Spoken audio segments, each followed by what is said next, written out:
అన్యంగసేయో welcome to my channel. మీ అందరి లైఫ్లో bad memories ఉంటాయి, గుడ్ మెమరీస్ కూడా ఉంటాయి. ఒకవేళ మీ బ్యాడ్ మెమరీస్ అన్నీ ఎరేజ్ అయిపోతే దాని బేస్డే మన డ్రామా అయితే మరి స్టార్ట్ చేసేద్దామా? స్టోరీ స్టార్టింగ్లో ఒక అబ్బాయి టెన్నిస్ ఆడటం చూపిస్తారు. ఇది 2007 టెన్నిస్ మ్యాచ్. కాంపిటీటర్కి మంచి టఫ్ కాంపిటీషన్ ఇస్తూ మన హీరో లీ గున్ నా కాంపిటీటర్ని 1 మ్యాచ్ కూడా గెలవకుండా అతనే ప్రతి మ్యాచ్ విన్ అవుతూ ముందుకు సాగిపోతున్నాడు. నెక్స్ట్ సీన్లో హీరో తమ్ముడు కూడా హీరోతో పాటే గేమ్ అయిపోయాక అందించడానికి హెల్ప్ చేస్తూ ఉంటాడు. ఇతని పేరు లీషిన్. ఈ మ్యాచ్ మన హీరోనే విన్ అయ్యాడు. కానీ హీరో అపోనెంట్ ర్యాకెట్ విసిరేయడంతో ఆ ర్యాకెట్ ఎక్కడ వాళ్ళ తమ్ముడు తగులుతుందా అని హీరో కాపాడటానికి ట్రై చేస్తాడు. కానీ హీరోకే ఆ ర్యాకెట్ తగిలి తన హ్యాండ్కి చాలా పెద్ద ఇంజురీ అవుతుంది. దానివల్ల హీరో ఇంకెప్పటికీ టెన్నిస్ ఆడలేడు. ఇక్కడితో సీన్ కట్ అవుతుంది. నెక్స్ట్ సీన్లో హీరోని ఒక ప్లేన్లో చూస్తాము. తన టెన్నిస్ మ్యాచెస్ చూసి అప్పుడు ఎలా ఉండేవాడో గుర్తు చేసుకుంటున్నాడు. ఇంతలో తన గ్లాస్లో వైన్ అయిపోవడంతో అటు ఇటు చూస్తాడు. తన పేరెంట్స్ ఇంకా తన బ్రదర్ పడుకోవడంతో వాళ్ళని డిస్టర్బ్ చేయాలని అనిపించలేదు. అదే ప్లేన్లో మన హీరోయిన్ కూడా ఉంటుంది. తను ఒక పెద్ద సైకియాట్రిస్ట్. తన పేరు జూయాన్. తను బ్యాడ్ మెమరీస్ ఎలా ఎరేజ్ చేయాలి, ఇంకా సైకియాట్రిక్ డిజార్డర్స్ గురించి రీసెర్చ్ చేస్తుంది. ర్యాట్స్ యాజ్ అ శాంపుల్గా యూజ్ చేసుకుని తను దానిపైన రీసెర్చ్ చేస్తుంది. మన హీరో కూడా వైన్ ఆర్డర్ ఇస్తాడు. అప్పుడే మన హీరోకి తను ఒక పెద్ద గ్లాస్లో వైన్ ఇస్తుంది. కానీ హీరో, మీరు నా పైన చిరాకు పడుతున్నారు కదూ, నేను ఏదో ఫస్ట్ క్లాస్లో కూర్చుంటున్నానని ఫస్ట్ క్లాస్లో లాగా తాగట్లేదు అని అంటూ ఎక్స్ప్లెనేషన్ ఇస్తాడు. ఇదంతా మన హీరోయిన్ తన ల్యాప్టాప్లో నోట్ చేసుకుంటుంది. ఇప్పుడు అక్కడున్న ఆవిడ అంటుంది, లేదండి మీది చిన్న గ్లాస్లో వేసాను, తొందరగా అయిపోతుందని పెద్ద గ్లాస్లో వేసిచ్చాను అంతే. అంటే అప్పుడు మన హీరో కూడా, ఓహో నేను అనవసరంగా ఓవర్ రియాక్ట్ అయ్యాను అని అంటాడు. ఇప్పుడు అక్కడున్న ఆవిడ అంటుంది, మీరు మీ క్లాస్ రీయూనియన్కి వెళ్తున్నారా? ఇప్పుడు మన హీరో అంటాడు, నేను నా ఫస్ట్ లవ్ని కలవడానికి వెళ్తున్నా. ఒకవేళ నేను ప్రపోజ్ చేసినా తను నా ప్రపోజల్ యాక్సెప్ట్ చేయదు అని హీరో అంటాడు. దానితో అక్కడున్న ఆవిడ అంటుంది, అయ్యో ఎందుకు చేయదు, తప్పకుండా చేస్తుంది అని అంతా మన హీరోయిన్ తన ల్యాప్టాప్లో నోట్ చేస్తూ ఉంటుంది. ఇప్పుడు హీరో హీరోయిన్ వైపు చూస్తాడు. హీరోయిన్ లిప్స్ పైన వైన్ మార్క్ ఉండటంతో హీరోయిన్కి సైక్ చేసి చూపిస్తాడు. అయినా హీరోయిన్కి అర్థం కాకపోవడంతో హీరో ప్రొమోగ్రానైట్ ఉన్న ఆవిడ్ని 2 వెట్ టిష్యూస్ అడుగుతాడు. దాంతో హీరోయిన్ కూడా చూసి నా బ్యాగ్లో ఉన్న మిర్రర్ తీసి వెంటనే ఆ మార్క్ని తుడిసేసుకుంటుంది.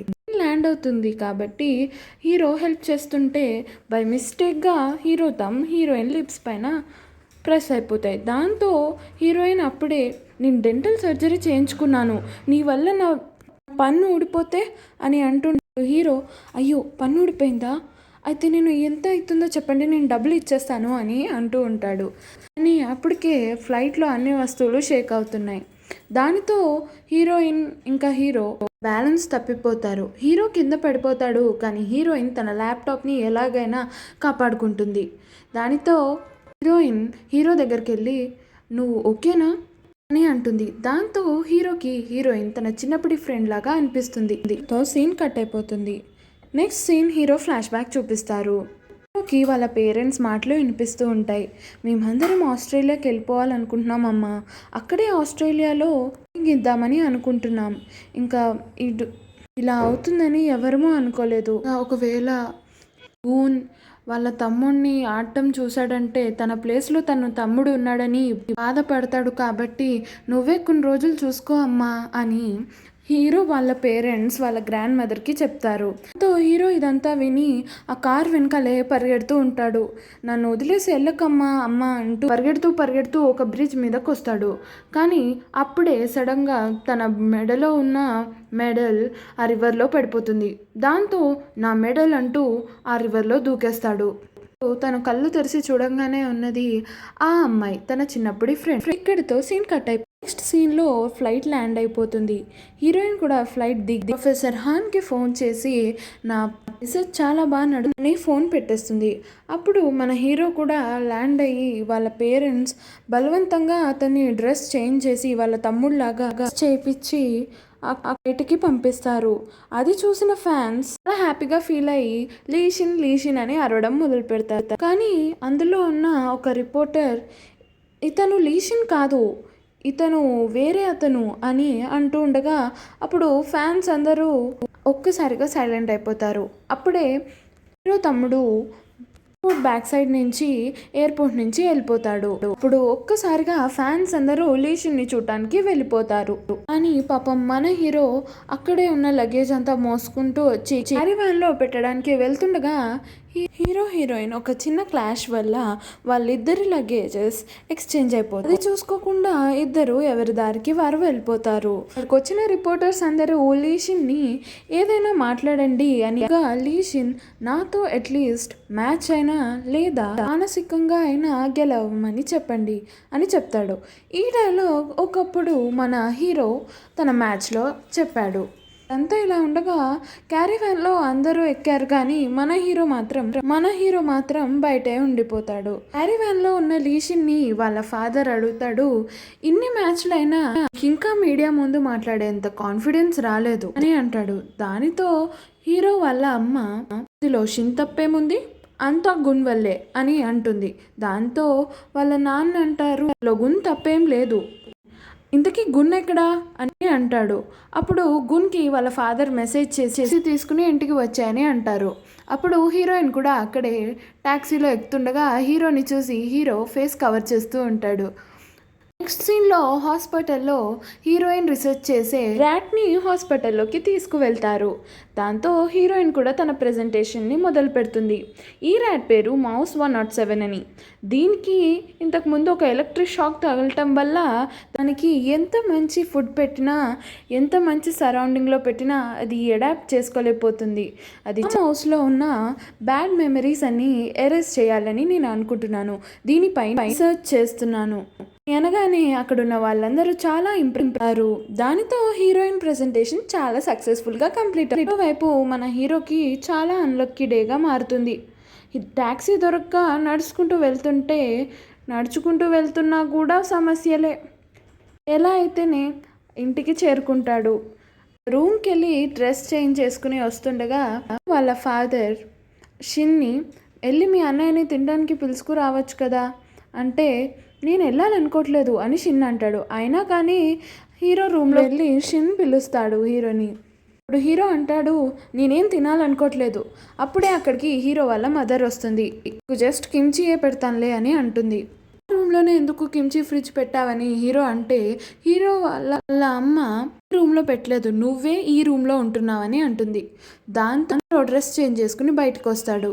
హీరో వాళ్ళ నాన్న, నువ్వేమైనా నింజా ఏంట్రా, ఎప్పుడు చూసినా బ్లాక్ బట్టలు వేసుకుంటావు, ఏదైనా కలర్ఫుల్ బట్టలు వేసుకోవచ్చు అంటాడు. దానితో హీరో సరే అని ఇంట్లోకి వెళ్ళితో హీరో వాళ్ళ అమ్మ అంటుంది, ఎప్పుడూ సరే సారీ తప్పితే ఇంకేం అనవా. అప్పుడు హీరో అంటాడు, సారీ అమ్మా, నెక్స్ట్ టైం నుంచి సైలెంట్ అయిపోతాడు. హీరో, నాకు ఈ డిష్ ఇలా నచ్చదు, నా కోసం వేరేలా చేయొచ్చు కదా అని అంటే, అప్పుడు హీరో ఫాదర్ అంటారు, మీ అమ్మ ఎంతో కష్టపడి చేసింది, ఒక్క రోజుకి తినేయచ్చు కదా అని అంటాడు. ఇంతలో షిన్ ఆ కర్రీని టచ్ చేస్తుండగా తన చేయి కాలిపోతుంది. ఇప్పుడు హీరో వాళ్ళమ్మ కంగారు పడుతూ, అయ్యో ఉంది చేసుకోవాల్సింది కదా నాన్న అంటుండగా ఈషన్ కూడా, అవునమ్మా, అందరు అమ్మలు ఇంతేనా వాళ్ళ పిల్లల మీద ఇంత ప్రేమ చూపిస్తారు అంటే, వాళ్ళమ్మ కూడా నీకోసం నా చేతులైనా కాల్చేసుకుంటా అని అంటుంది. దానితో హీరో కొంచెం సాడ్గా ఫీల్ అవుతాడు. హీరో తన మనసులో అనుకుంటాడు, ఈ ఇంట్లో అందరికన్నా ముందు మా తమ్ముడికి పెడతారు ఫుడ్, ఆ తర్వాత మా అమ్మ, ఆ తర్వాత వచ్చేది మా నాన్న, ఆ తర్వాత షిన్కి నేను మేనేజర్గా పనిచేస్తున్నాను కాబట్టి నేనే అవుతానని హీరో అనుకుంటాడు. కానీ సాడ్ థింగ్ ఏంటంటే కుక్క 4th పొజిషన్, కుక్క తర్వాత నేనా అని హీరో చాలా బాధపడతాడు.